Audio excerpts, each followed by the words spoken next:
fellow brothers, fellow Christians, befundis, abazalwane, South Africa, KZN, this is your prophet, Mandla kaJehova. Siphinde sabuya futhi.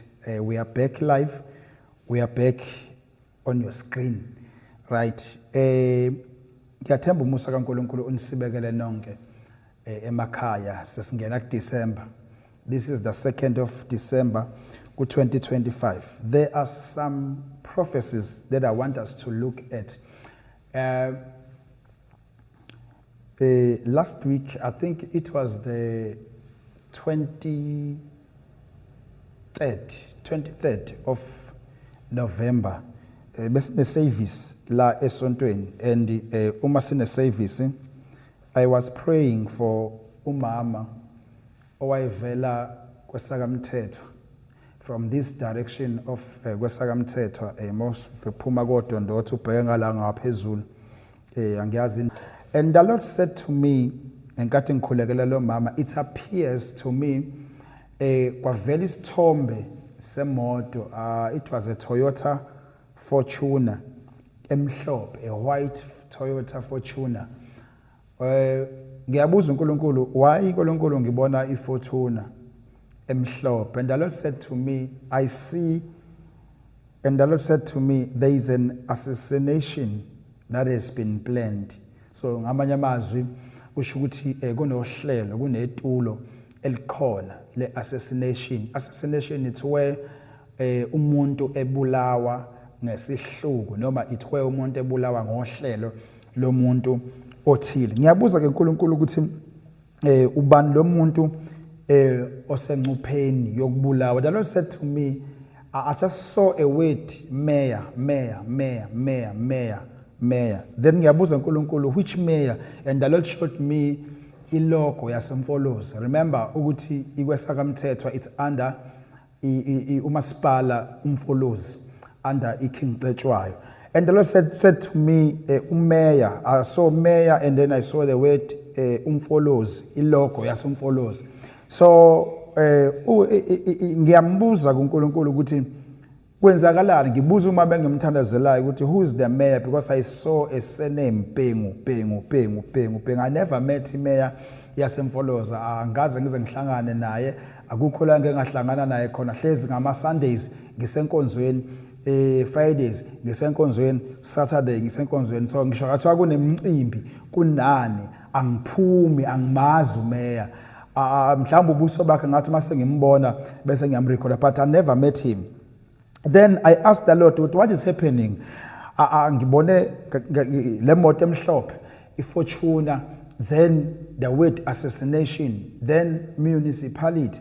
So if you gather this information, uhlanganise, uyabona ukuthi lento ithi umeya uzobulawa noma kunetulo lokuhlela ukubulala umeya. But then we prayed on that Sunday after ngikhulekela lo mama. Then I prayed for this situation. Ngamthandazela. There is a video. I'm going to show it on the screen. Then ngakhulekela umama. Then we prayed also for the assassination. But uma ngilele namhlanje, the Lord said to me, ngathini kuwena ngodaba lukameya. So it means this thing yodaba lukameya, it's very serious in the spiritual realm. And uNkulunkulu ufuna ukuthi umeya wasomfolozi avikeleke. Ngambuza umama ukuthi ubani umeya wasomfolozi. Lo mama, she said it's Xolan Pengu. Athi mina, oh, that is the surname that I see in the realm of the spirit, Pengu.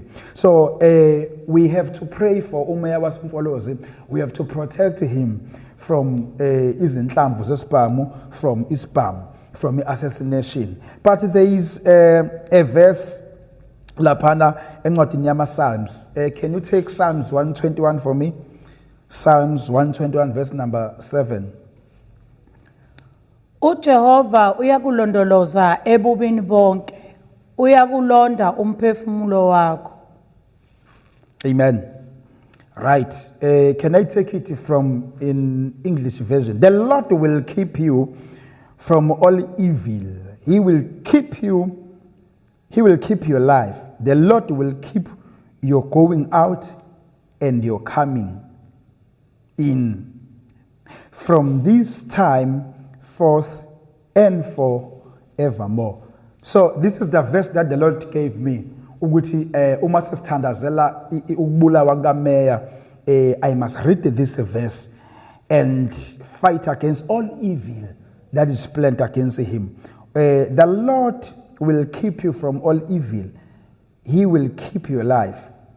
Verse number 8. The Lord will keep you going out and your coming in from this time forth and forevermore. So lithi ke leli verse uNkulunkulu uza kukuvikela, avikele bonke, akuvikele kubo bonke ububi okuhleliwe against wena, akuvikele uphuma, akuvikele ubuye. So as a church, I'm urging the whole church, especially King Cetshwayo district, also abantu abangaphansi kamasipala umfolozi, we must pray for protection kaMeya. Bonke abantu abafuna ukudubula uMeya nabahlela itulo lokubulala uMeya kungafezeki. Right. This is uhlelo lukaNkulunkulu, because wokwazi ukuthi abaholi bonke amameya amakhansela. Last time I think it is 3 months back or 4 months back, we prayed for ukhansela waka Ward 7 omfolozi naye owahlelwa sakhuleka before ehlelwe isimo se-assassination, and we prayed and uNkulunkulu wamvikela. Right now uNkulunkulu seveze assassination against uMeya. So let us pray for abaholi, we pray for amakhansela, we pray for oMeya bonke. Just close your eyes and pray with me. Father, I pray, Salis Katala Bakado. I pray, my Father, let there be a protection in the name of Jesus. I pray that every evil, my Father, that is planned and set against oMeya, was some follows. I destroy every structures that has